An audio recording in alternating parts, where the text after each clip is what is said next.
como técnico, tem tanta coisa. Eu estava olhando aqui o nosso roteiro, tem uma lista para você falar, Fred, mas fica à vontade. Só citei o Rogério porque era um dado também que a gente vai discutir aqui. Exatamente, Rogério, que já enfrentou pelo Flamengo, já enfrentou o São Paulo 3 vezes e nunca venceu. Seria uma hora ideal para ele conseguir essa primeira vitória, né? Verdade. Ainda mais que aumentou muito a expectativa do jogo, e ainda mais depois da derrota do São Paulo para o Botafogo.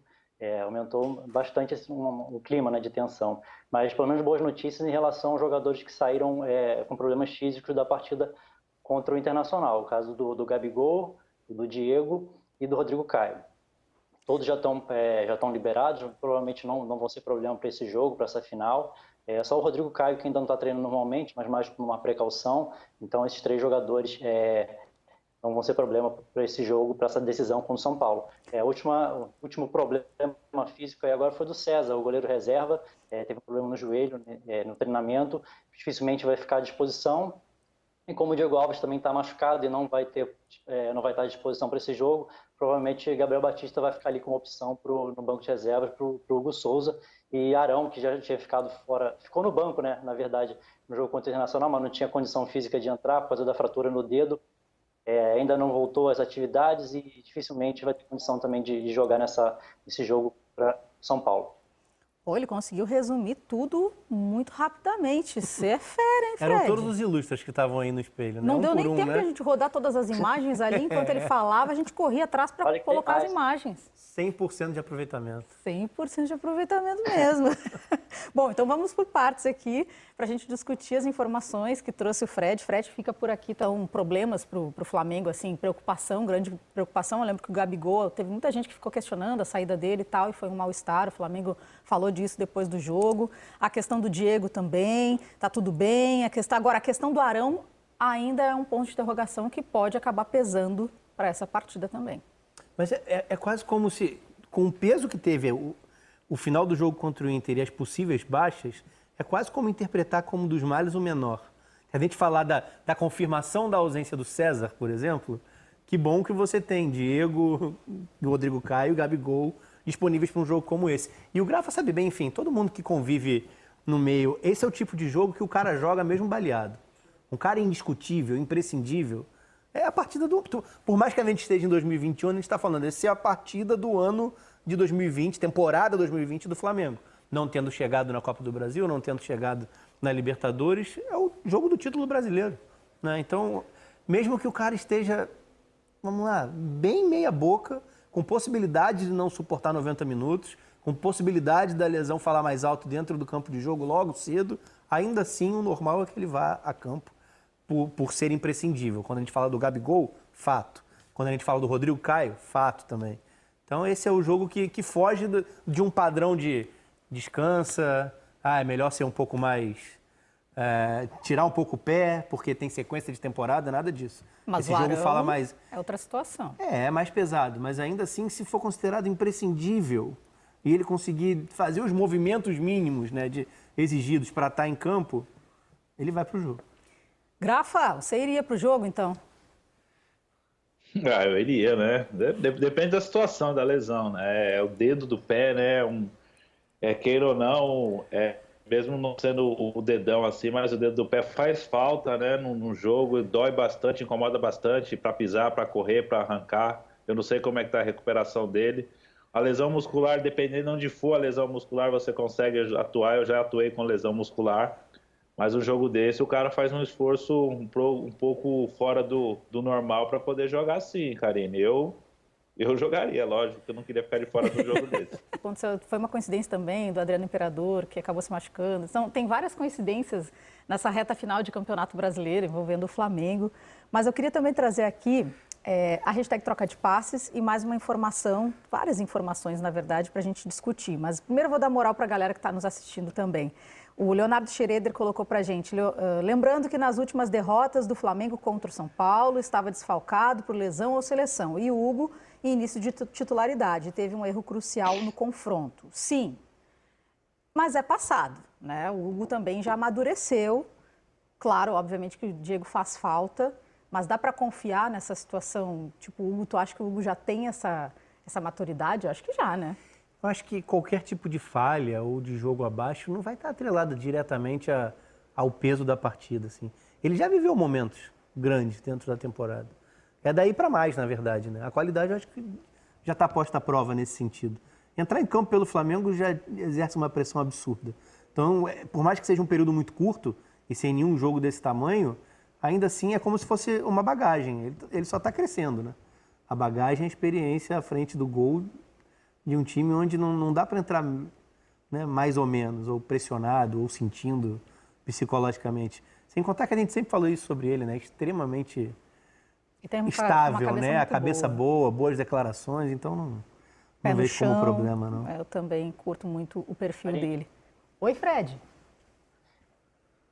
O Diego Alves é considerado titular, né, pela experiência, mas por causa de tantos problemas de lesão que ele teve, o Hugo foi praticamente o goleiro, né, titular do Flamengo nessa campanha brasileira.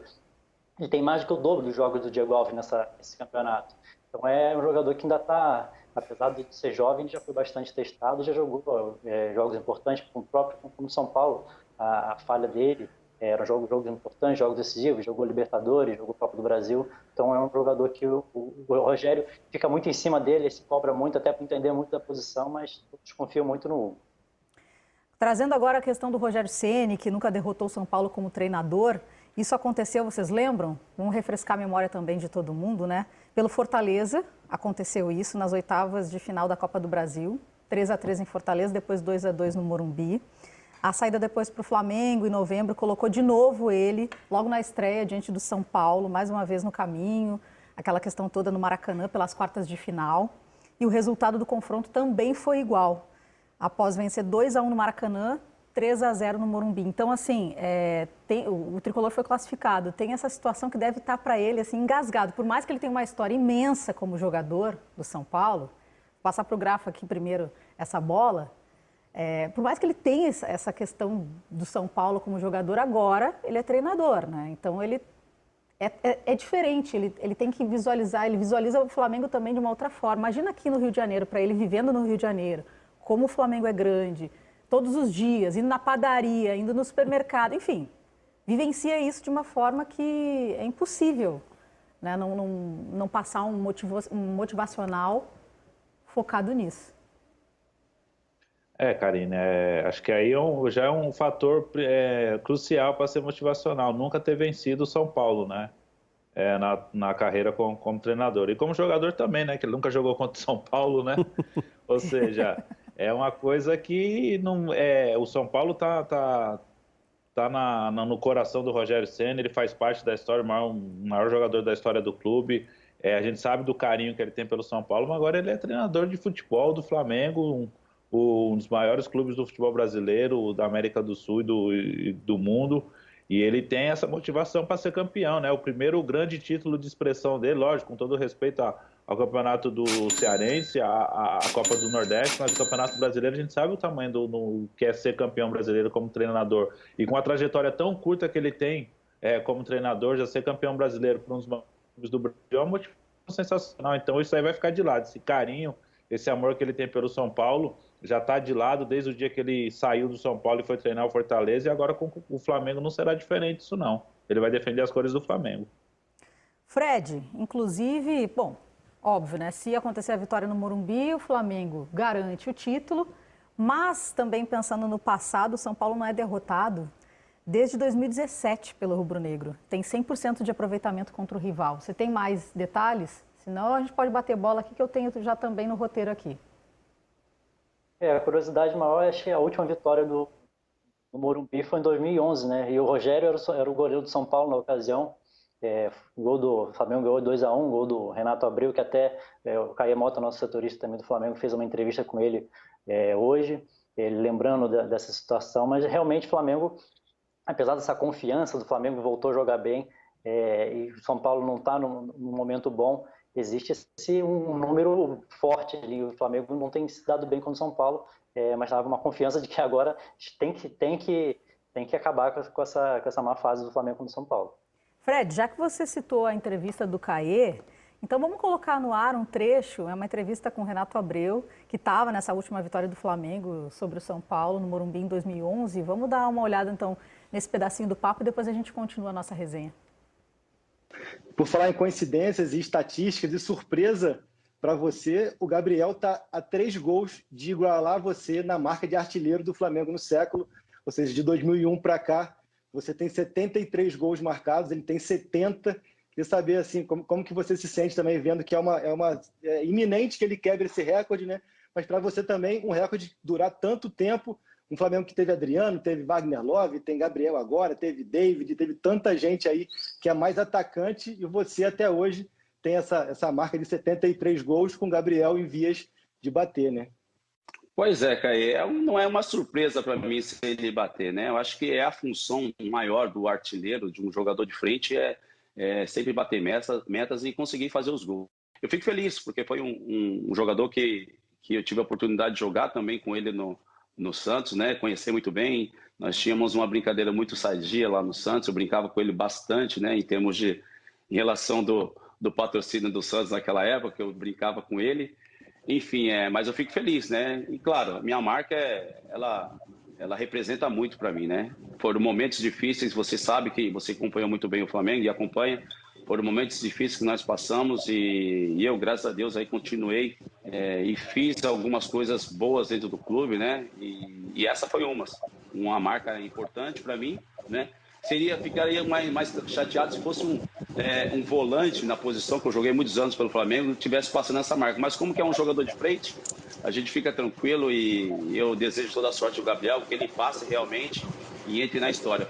Passe e abra larga vantagem, mas é em cima do que o Renato falou. É muito legal com um jogador com a característica dele. Tudo bem que era um ótimo finalizador, batia faltas, enfim. Mas não era um 9, não era um cara de fazer gol à torto e à direito. O Gabigol é esse cara, né? Então é muito legal que tenha durado tanto tempo, como o Caê citou também, falar desse século, né, dos anos 2000 para cá. Você ter um jogador de meio campo como o maior artilheiro de uma equipe é uma marca considerável. O Grafa não ia ficar contente de jogar num clube onde tem um cara no meio campo que tem mais gol do que ele. E aí, Grafa? Realmente para o atacante não, né? O atacante é fominha, né? O atacante quer fazer gol, quer bater recorde, quer ser o número 1, né? Nada mais justo que o Gabigol, que o Gabriel, né? Bater essa marca. Eu acho difícil ele bater nesse campeonato, mas o outro campeonato já começa a semana que vem já. É questão de tempo mesmo, né? Mas o Renato tem um nome na história do Flamengo, marcava muitos gols, mas é certo que o Gabigol vai passar aí e vai fazer muitos gols ainda. Hashtag troca de passes, o Andrim colocou, Renato Abreu chutava como poucos no futebol brasileiro. Curtiu aqui a entrevista do Caê Mota. E o Beto, Libertadores, tá ali, né, com o emblema do Palmeiras, colocou, nossa, o Rafa Chinelinho está ao vivo e presencial. Sim, Beto. Voltou o menino, viu? Voltou. Disse que estava com saudade aqui, pelo menos isso, né? E o Olegário Carneiro colocou agora pra gente aqui, esse jogo vai ser bem duro pro Mengão, o São Paulo vem mordido e querendo vaga na fase de grupos da Libertadores. Sim, mas diante do que a gente viu, Botafogo e São Paulo, e se for esse mesmo São Paulo, não tem condições. Sem dúvida. Foi muito abaixo, né? Mesmo no 11 contra 11, já era um jogo meio apático, né? São Paulo com um ritmo completamente fora.